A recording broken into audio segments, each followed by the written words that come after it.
Tonight, Professor Rocco Ceo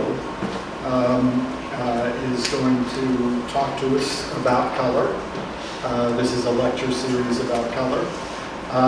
Professor Ceo is a professor of architecture who teaches courses in design, design build, foundation courses in freehand and mechanical drawing seminars on color theory, Michelangelo, Historic American Building Survey, and Historic American Landscape Survey. He has produced drawings of the elements of Florida's landscapes, as well as the documentation of seminal sites in the history of South Florida, such as Vizcaya and the Marjorie Stoneman Douglas home. His published work includes the award-winning books Redland, A Preservation and Tourism Plan, done with Margot Amadown and Maria Nardi, and Historic Landscapes of Florida, co-authored with Joanna Longo. His architecture practice focuses on the unique relationship between architecture and landscape found in the American tropics. His work has received awards from the Florida Trust for Historic Preservation, Progressive Architecture, and ID Magazine. His interest in paradox found in the study of the natural world informs his architecture, research, and painting. So please welcome Professor Ceo.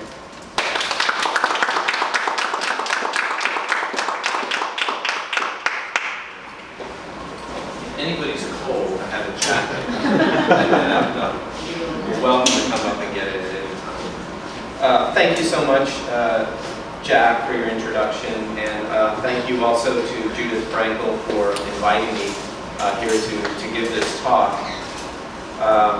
I sort of backed into the talk by a friend of mine who was in the audience, Alan Schulman, who talked to me about color theory and said, oh, you really should think about giving a talk here on color theory. So tonight's talk is going to be about color theory in America and its sort of coordination with what was going on in architecture in Europe with the work of Gerrit Rietveld and other modernist architects. It should be informative in the sense that if you don't know anything about color theory, you should walk away from this knowing something, and hopefully have at least some practical application of it. So I'm just going to launch into it. In 1905, at 47 years of age, Albert Henry Munsell, having perfected a system to measure daylight using his new patented photometer, produced a groundbreaking book on color theory modeled on analogies to music called Color Notation. In this book, Munsell said he would, quote, correct the lack of definiteness which is at present so general in color nomenclature. Furthermore, he would attack those who failed to appreciate fundamental differences and characteristics on which color differences depend. In short, Munsell was after a new system of color description that did not rely on color names and associations. His audience was not industry, which surely would have benefited from his work, but instead children between the between the 4th and 9th grade. So this is a color theory which may sound complex, but it's actually for children. As an example of the difficulty of color description, Munsell was engaging and justification for a rational system. Munsell gives us this anecdote, which is a letter written by a client to his architect in 1892. This is a quote. It says, perhaps in the same way it might amuse you as cheap, pretty, and suitable for a room in a hot and extremely bright climate, it should be borne in mind that our climate can be extremely dark too. Our sitting room is to be in varnished wood. The room I have particularly in mind is a sort of bed and sitting room, pretty large, lit on 3 sides, and the color in favor of its proprietor at present is something like a topazy yellow. But then what color to relieve it? For a little workroom with my own at the back, I should rather like to see some patterns of an unglossy well. I'll be hanged if I can describe this red. It's not Turkish, it's not Roman, it's not Indian, but it seems to partake of the last, and yet it can't be either of them because it ought to be able to go with vermilion. Ah, what a tangled web we weave anyway. With what brains you have left, choose me and send so many patterns of this exact shade. So he's illustrating the problem of color description. The reason this description is fraught with problems is, as Munsell says, it does not describe the qualities that colors have, but instead their associations to familiar things. What was truly needed was an objective system to describe color. From here, Munsell goes on to talk of musical systems, comparing color names to musical notation, comparing musical notes with the arbitrary system for color names. In reference to the previous example, imagine referring to musical notes as the sounds of larks, a canary, or a cockatoo. Munsell's book, A Color Notation, was intended for primary school students. Just like learning any new language, Munsell thought the language of color should be learned at the foundations of one's education. At the turn of the century, there was a great movement for industrial art education in this country, to advance technical education. It became obvious that with great waves of immigrants coming to this country, many skilled artists would need to train students to compete in this new world. Munsell was trained in this environment and abroad at École des Beaux-Arts and absorbed this attitude of artistic advancement for the general cause. So Munsell wrote a color notation to create a visual model that would be recalled at will. Munsell said, "Clear mental images make clear speech, vague thoughts find vague utterance."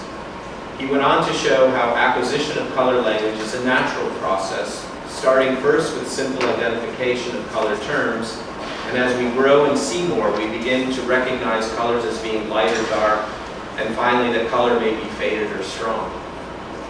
Soon we are cramped by our poverty of color language and begin to borrow terms from other senses, such as tone, a color with a high pitch, or a sharp color.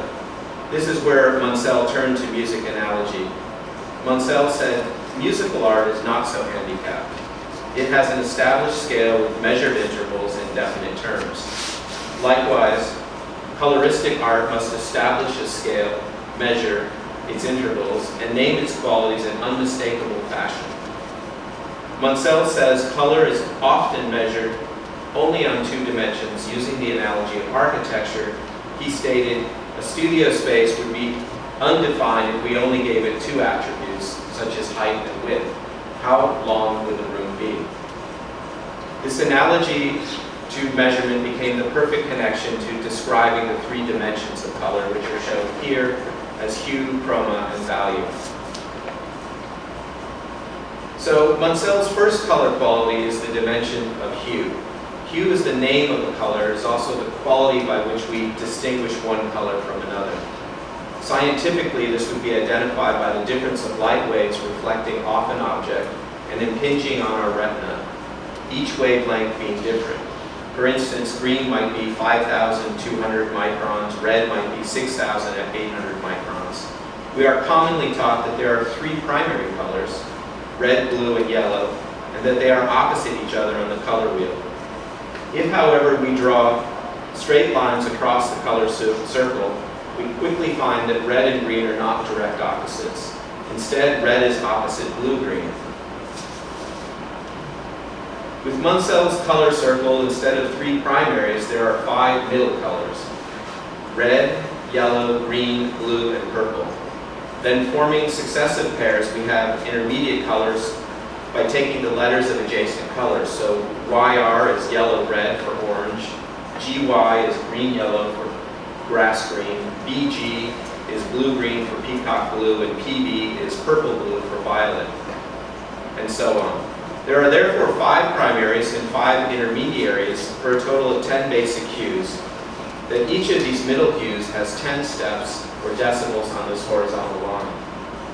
On the hue scale or horizon, middle and intermediate colors start on 5 with the last step in the middle color ending in 10 steps, so that in all we have 100 hues. And this is what Munsell thought that the mind could handle. We could basically describe or look at 100 hues, even though we're capable of seeing much more. The next dimension of color is value. Value is the light of a color. It is also the quality by which we distinguish a light color from a dark one. Before Munsell, tints and shades were often used interchangeably to talk about color value. tints were thought of as hues having an overwhelming proportion of white, and shade as any color having an overwhelming proportion of black. The value scale is defined by a vertical pole running from the bottom or black, known as the south pole, through middle gray to the center, to white at the north pole at the top. Black is given a numerical designation of 0 and white a designation of 10. Value change is therefore a vertical movement through the world of color, not a change in hue or chroma. The third dimension of color is chroma. Chroma is the strength of a color. It is also the quality by which we distinguish a strong color from a weak one. A loss of chroma would be the equivalent of fading toward gray. Chroma is described in Munsell's system as moving inward toward the center of the color sphere and towards gray. Chroma is therefore the most difficult color quality because not all colors have the same number of color steps from their strongest chroma to middle gray. Red, for instance, has many steps, more steps than blue-green. Because of this, the paths of chroma do not all align at the equator, and instead some colors are outside the equator and some are inside the equator.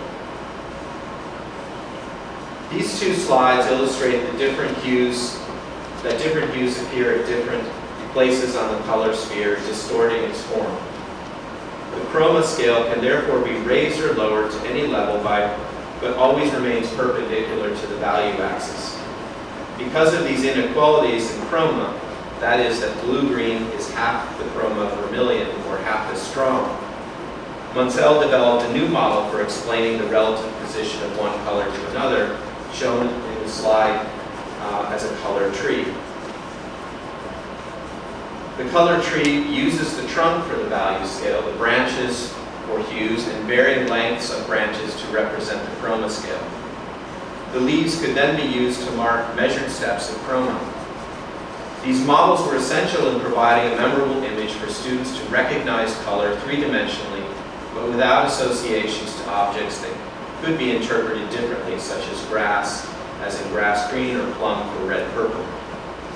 From here, Munsell went on to devise an objective system to write these three dimensions in which color could be measured and written, called what he called a color formula. Therefore, purple-blue, 3-2, is position 3 on the value scale and 2 on the chroma scale. To begin talking about color balance, Munsell begins talking about color as balanced when mixing any two or more colors achieves a perfect gray. Given that colors are not the same distance from middle gray, he proceeds to show us that drawing lines between any two colors can create balance by determining not just the correct color, but what he calls color area. The image on the left illustrates the point that a horizontal path will indicate that red and blue-green are complements, but that their balance requires a much weaker red in chroma to balance with pure blue-green. So therefore, the Sawyer cuts off the extra amount of red so that there's balance in the two colors. And then he gets into a rather technical discussion, but basically he says that with these two numbers, if you want to use yellow, let's say 7-9, remember 7 is the value scale, 9 is the chroma scale, with purple, blue, 3-4, you must multiply the value by the chroma to find a total number and then inversely apply the numbers. Thus, yellow 63, if you multiply 7 times 9, you get 63, can be balanced with purple, blue, 12, 3 times 4, by having 63 parts purple, blue, with 12 parts yellow. So you just reverse the proportions. The conclusion is that colors stronger in chroma and higher in value should occupy less area than a color of weaker chroma and lower value, which should occupy a greater area. Balance here is compared to our senses again. A room too bright or too cold needs to be modified by being made darker and warmer. Balance of the senses creates what is called in the end color harmony, once again making musical analogies. Munsell goes on to talk about color balance as the vital question of color practice. So in the analogy on the right, you can see the formula of red, blue, green. And if you did the math, you multiply 5 times 10, you get 50. You have 5 of them. So you have 250, and then you have the same proportion of blue-green on the other side if you do the math and add up the cubes. So basically he's saying, if you really want to work with color, you need to have this ability to name it very precisely in terms of its value in chroma and its hue, and be able to apply it in equal amounts. And then he goes on, I'm not going to get into these, but he goes on to talk about other color combinations of high, low, strong, weak, and he talks about ways that you can draw lines between the color sphere and create these paths, whether they're straight or elliptical, that will in essence be balanced.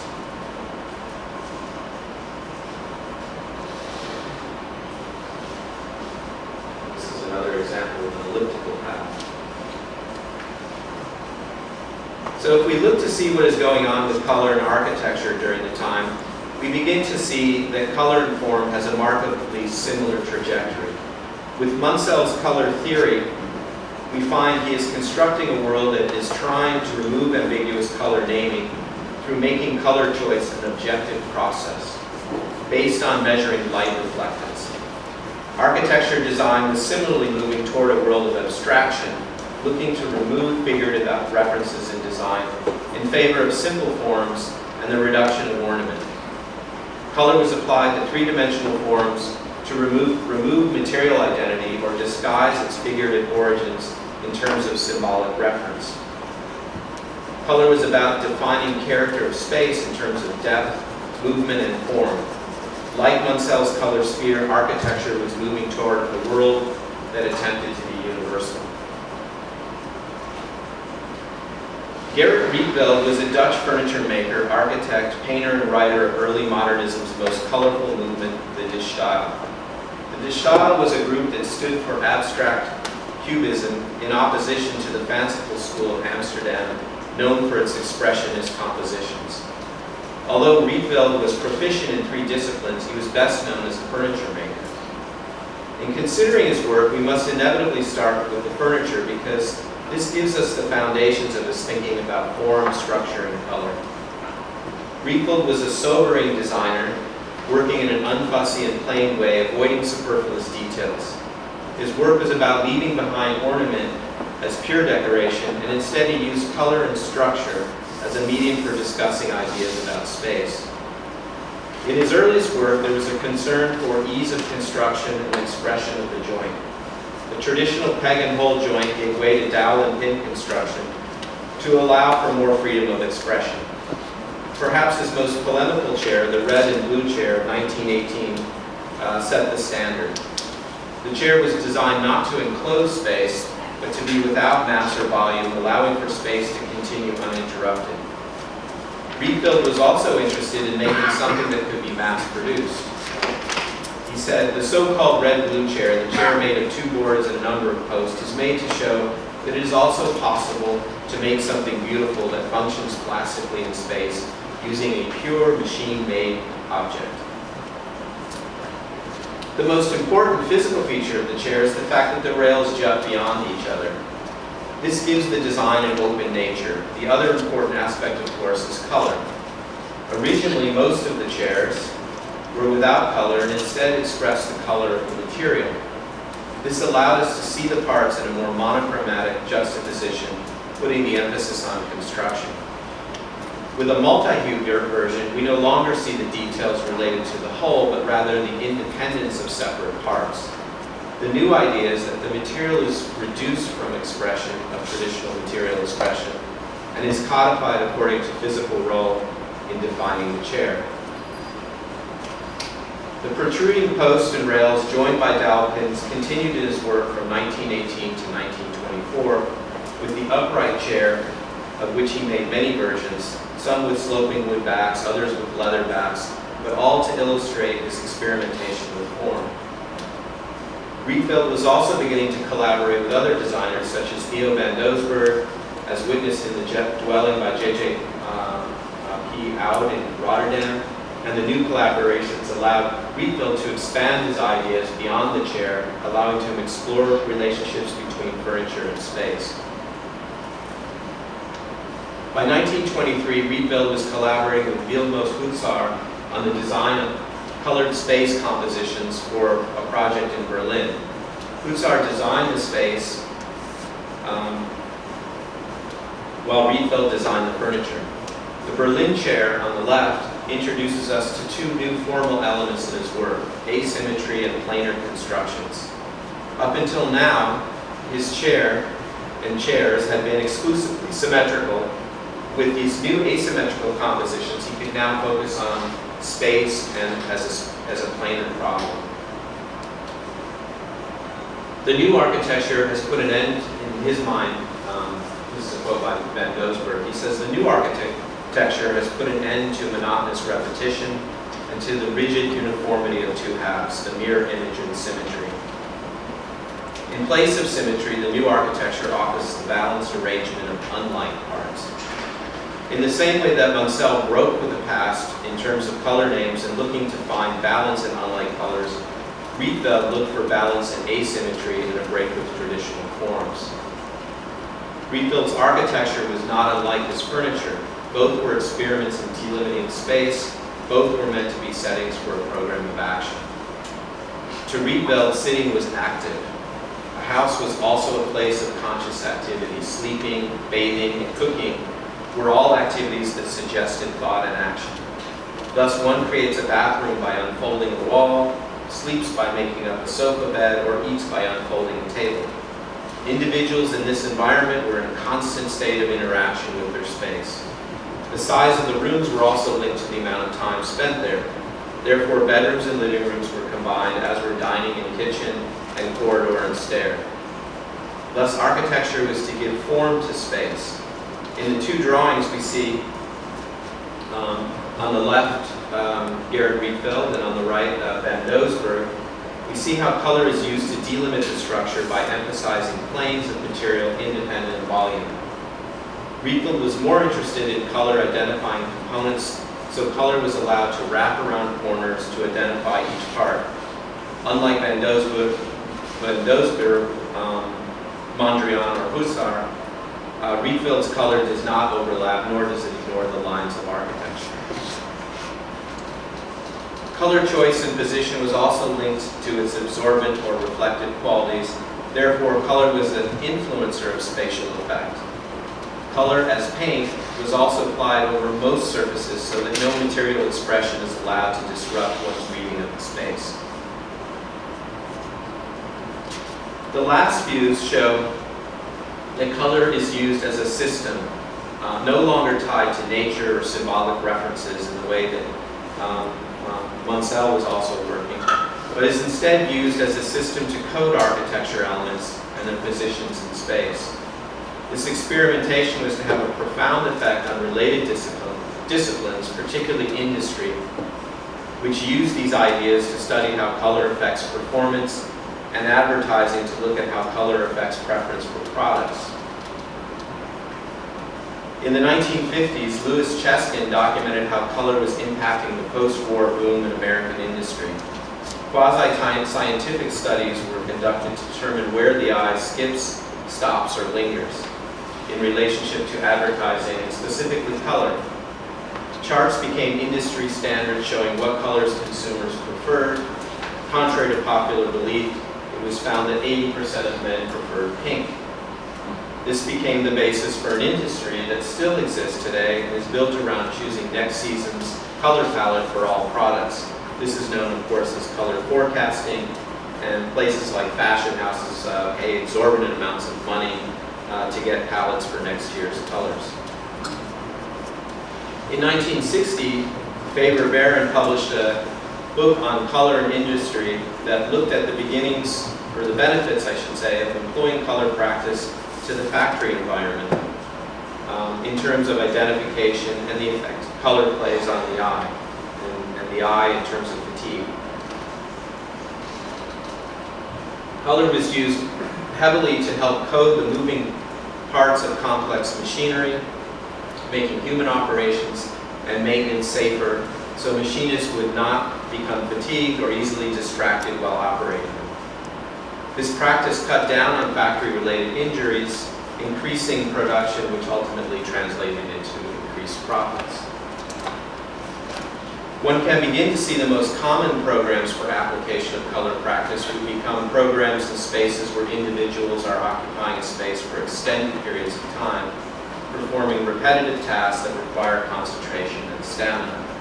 The hospital and the office were two places that saw a great deal of literature on the subject of color practice and workplace performance.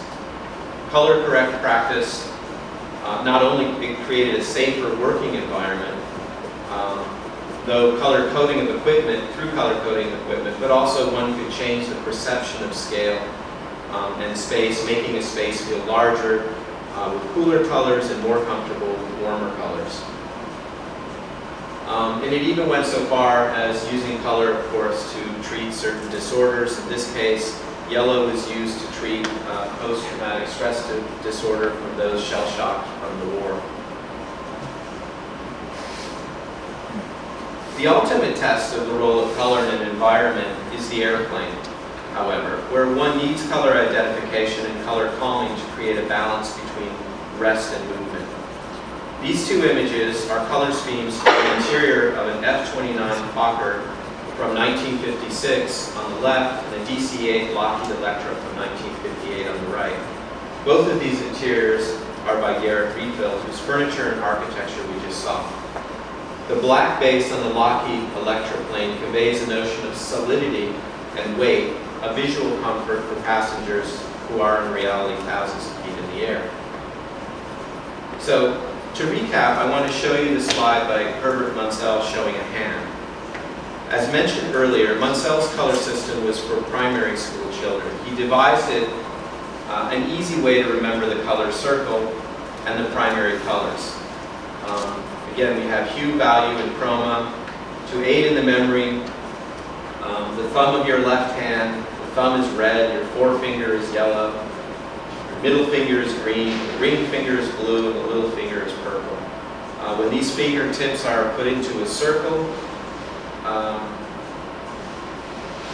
they represent a circuit of hues, which has neither beginning nor end, leading in any direction around your fingertips. When you close the tips, you move toward white, so that the hues have now slipped down to your knuckles, where they are at the equator. And if you imagine reading further down the hand, you arrive at the wrist, which in this case is black, like my band and my watch, which is the hand of the color holder.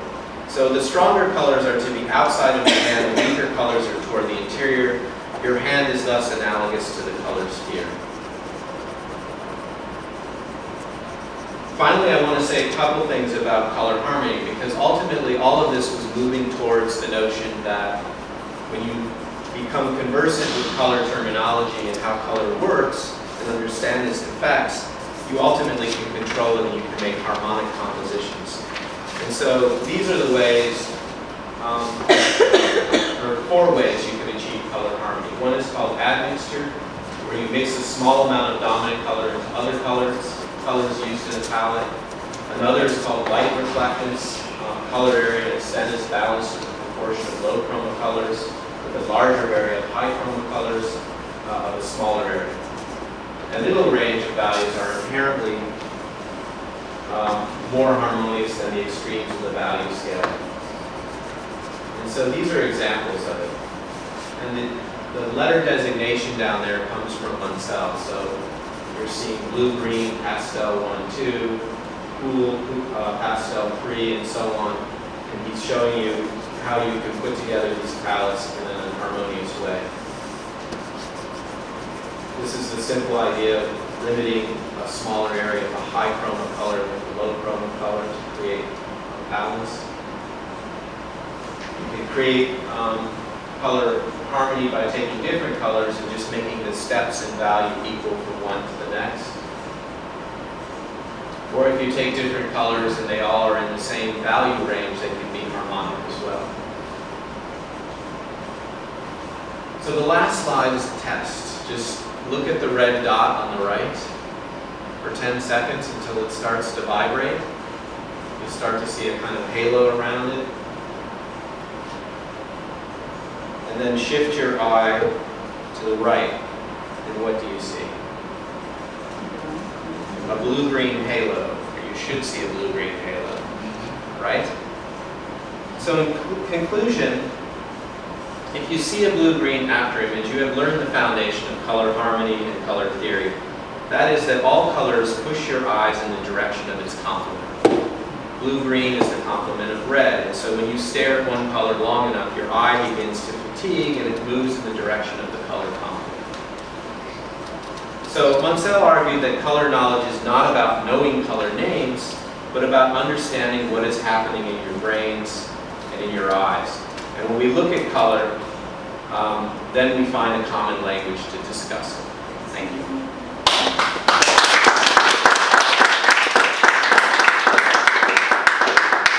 Any questions? Yes. It's interesting that all of Munsell's diagrams, or the majority of them, were in black and white, but they all spoke about color. He introduced color? Yeah, his book, Color Notation, has color samples in it.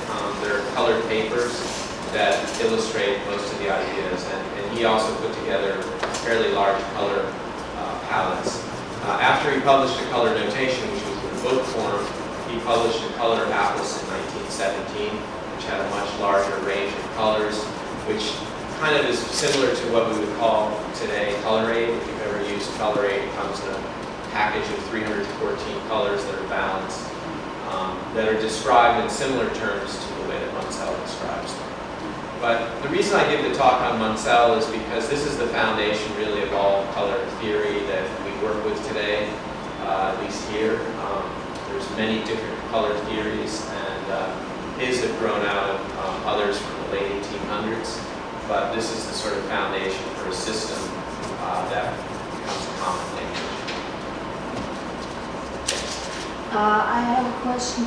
Was there a connection between Munsell and, for example, Kandinsky? Because Kandinsky was an artist that clearly said that he saw musical notes in his artwork. Yes, absolutely. I don't know if the two knew each other or had any connection to each other. Kandinsky absolutely is a perfect example of the musical analogy to color.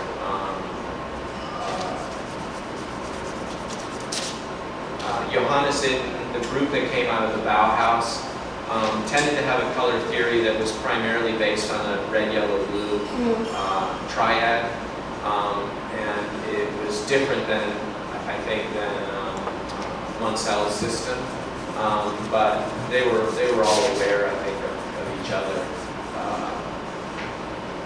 Definitely. So, but I don't know if Kandinsky and Munsell ever had any interaction.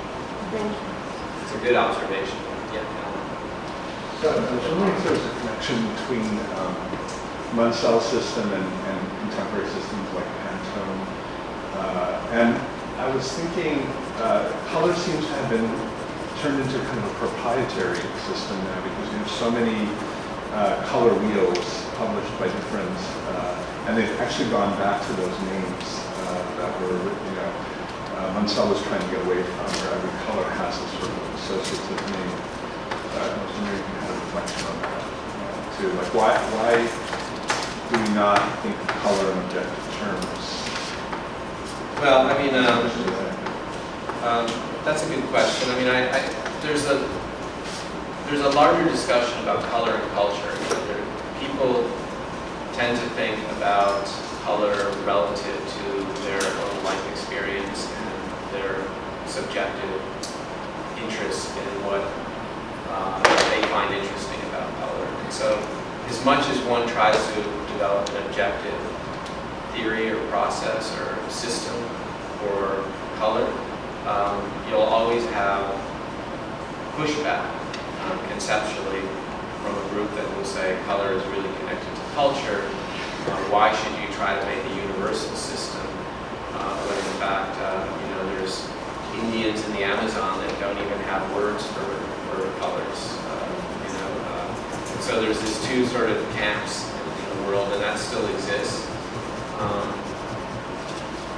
I think people like associative notions of color because the thing about the Munsell system is it's designed to give color a number, and so that you can work with it, and so that you can repeat a color. That's the most important thing. If you find a color you like, you have to have a system in place that allows you to repeat it. If it has an abstract name like topaz yellow, it could, depending on who's producing it, could be anything, right? The range could be huge. So his system helped start a kind of objective system for color description, and is used by Pantone and others, developed from that. But there's still a lot of discussion going on. Like I said, color forecasting and developing palettes and so on, their preferences. And people pay, like I said, people pay a lot of money to find the season's color palette in the fashion industry. I don't know exactly what the process is for determining those palettes, but it's pretty complex. There. Laura, did you have a question? Yes, what's your question? Did you get so interested in colors? Oh, good question. What was the question? Great question. The question was, how did I get so interested in color? I started, before I became an architect, I started as a painter. So I studied painting when I was Laura's age. And that's how I got into art school. I went to RISD to study painting. And I studied with a color theorist and painter there who was a Hans Hofmann protege. His name was David Brisson. And I got interested in color there. But primarily from a practical point of view, wanting to be able to mix color. Not so much research it. But when you get into architecture, you soon realize that almost everything in the world, when you look around this room, everything has a painted color in it. It has a surface, it has a coating or paint, one or the other that's providing color. And so everything you work with has color in it, but nobody teaches it anymore. And so that's the difficulty. If you go to architecture schools, generally speaking, you may have found something different, but it's usually a special course. It's not part of your regular curriculum. You want to study color. And like anything, the more color you work with, the more you work with it, the better you get at it. Right, Laura? Does that answer your question? Any other questions? Why is it not taught anymore? Why is color stealing? I don't know. I don't know the answer to that. We teach it as an elective at University of Miami. I teach it. It used to be taught, I would say, in graphic design, in painting as a standard course. But I think maybe because you can use apps and you can do so much through the computer now that even though it's very different because there's color with light and then there's color with pigment and they're very different. One is additive, one is subtractive. And so they perform differently. But I don't know the answer to why it's not taught. It seems to me it should be something that should be part of every curriculum that deals with the arts in general. Whether you're a painter or an architect or a graphic designer, you should know something about color. I have kind of a comment on that. I guess that color seems to be moving out, like you said, the realm of design in terms of the schooling.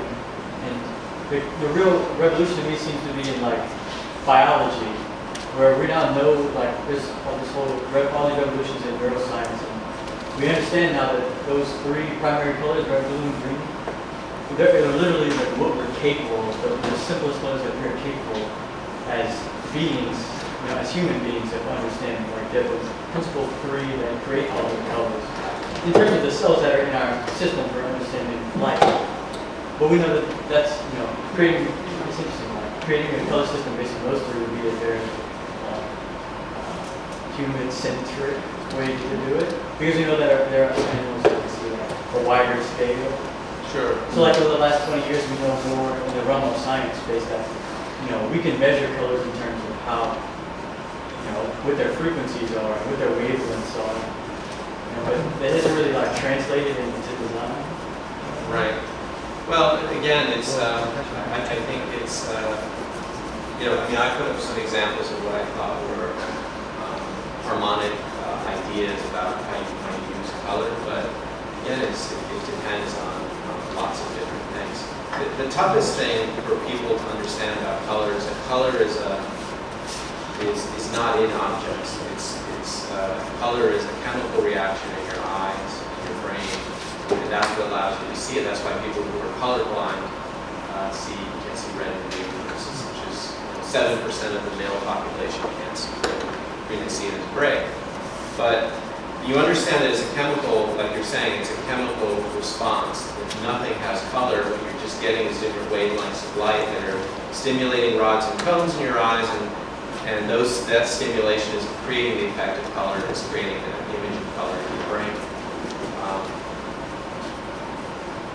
That still doesn't, I think, pull away from the question of culture and color. That people are drawn to certain colors for whatever reasons. They were raised in a certain landscape or environment, or they were exposed to certain things, or they're nationalistic. They believe that the colors of their flag, their country, are the most important colors. So there's always those kinds of biases that get in the way of color perception, and then being able to work more with color. So I do think teaching color would be great, because I think people would have the ability to do more with it. I'm always surprised in architecture that colors, it's almost like people design in black and white. And then at the end they say, oh, we have to bring in color, or they only think about the inherent color in the material rather than applied color, like, well, I'm going to specify wood or marble because I'm picking that color because it's in the material. But the reality is it's usually much more complex than that. And then, of course, things change because of time of day and lighting circumstances and all those things. So it's the most variable and most difficult thing to work with is color, because I had a student once who gave he did a project with me where he just drew different buildings on Miami Beach, corner buildings, buildings that face the ocean, buildings that face the interior streets, and then buildings that face west. And he drew them at 3 different times a day, the morning, midday, and at sunset. And then he drew them at night.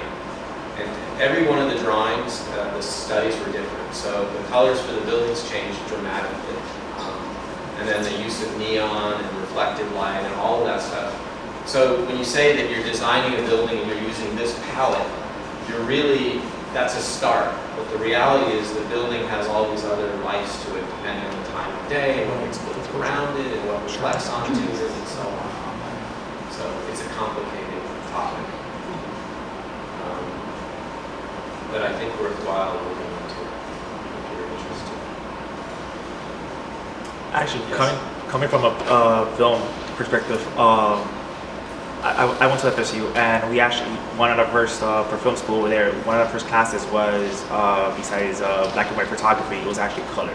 Oh, great. Also, and then afterwards they changed the curriculum in that schooling. But I will tell you this much, for us, it was actually based on, for entertainers, because like you said, and like he was talking about chemicals, some people have the eye in chemical, but also you have to read it in a number way as well, because in art, compared to light exposure or the shadow or the depth of it, sometimes, for example, if you are in our meters, for example, for color correction, as an editor or colorist, you actually went by numbers and you actually went by waves. So really, sometimes you had to know, okay, if you go on a -1, you may be going darker, or if you go a +1, you may go be a little bit lighter, and that red or green tone or that blue tone may go a difference. So I will tell you this much: it was for us. I think even for film, I took even film history. Way back in the 1800s, when film started, how they developed color. Actually, the first couple of color films were actually inserted by marker. They were actually, during the process of filming, they actually insert the blue or the green or the red and the projectile, and then different colors came out to be. So reality, yeah. So that's actually an interesting topic because I took a course of how to create film rules and actually create motion with the filming from a regular film protocol. So, It's interesting. Every industry has its own history and questions. One of the theorists I talk about in my course is a guy named Chevreau, who ran the Goblin's dye works, tapestry dye works in Paris. right. And his theory was basically that, he's dyeing all this fabric and they're weaving it all, and all these different colored fabrics when woven together suddenly create a new color. And he says, we really didn't understand what's going on, so he wrote this book about simultaneous contrast. So it's one of the foundations of color theory in that area, about how you control one color by putting another color next to it. Let's say that it's complement. Right. One way of doing it comes from working with tapestries and weaving different colored yarns. I'm very happy I learned that actually, because I see now that people in my field, they don't get the experience of that. So I go, wow, I'm glad I got to learn that before I took it out from school. So it's very interesting. Well, again, as I said, Munsell wrote this for primary school children. I don't know the real statistics, but I bet you if you went back to the late 1800s, early 1900s, probably 90% of the country maybe got a primary school education, maybe.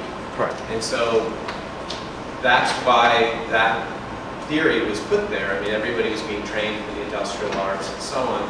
Most people didn't go to college or even high school for that matter. Their child's tropical garden. And they have to develop a palette on the landscape there. And they can pick anything they want, but they take their color aid and they match the color of the landscape. And what you find in nature is really nicely proportioned, oftentimes, very nicely proportioned amounts of color. If you look at bromeliads and you see intense pinks, and then large areas of greens, it sort of follows the idea of the color area that I was talking about there. But it's the landscape here. It's a transect going from the beach to the Everglades, and you have everything from really intense, washed out colors that you find on the beach to a hardwood hammock landscape that's very dense and dark, where certain types of colors perform very well, and then you go to, there's a variety of ecosystems, the Everglades and so on. One of the things I found historically here is that when people lived on the beach, or they lived primarily on the water before there was all the roads and automobiles, people sailed everywhere and went by boat. Because of that, they were mostly exposed to really intense reflected light off the water and off the beaches and things like that. So most of the interiors were really dark. They were not bright. Like today we tend to think of all the interiors should be really bright and light, but it was the opposite back in the 20s, which is that they used the interiors as a way of sort of giving relief to their eyes after being out in the intense sun all day. And so it's interesting to find a lot of wood frame construction where the interiors were just left exposed. They might have painted the windowsills and stuff white to get some white, some reflectance in there, light in there, but everything was really dark, so it was meant to be relief from being outside in the sun all day. So, but I think there's the landscape palette there's a great range of greens, but because we have the ability to have so much in the way of exotic plant material introduced here, you get such an incredible range of colors that you don't even get in other places. I think the tropical landscape provides an outrageous range of color. Well, thank you all for coming out.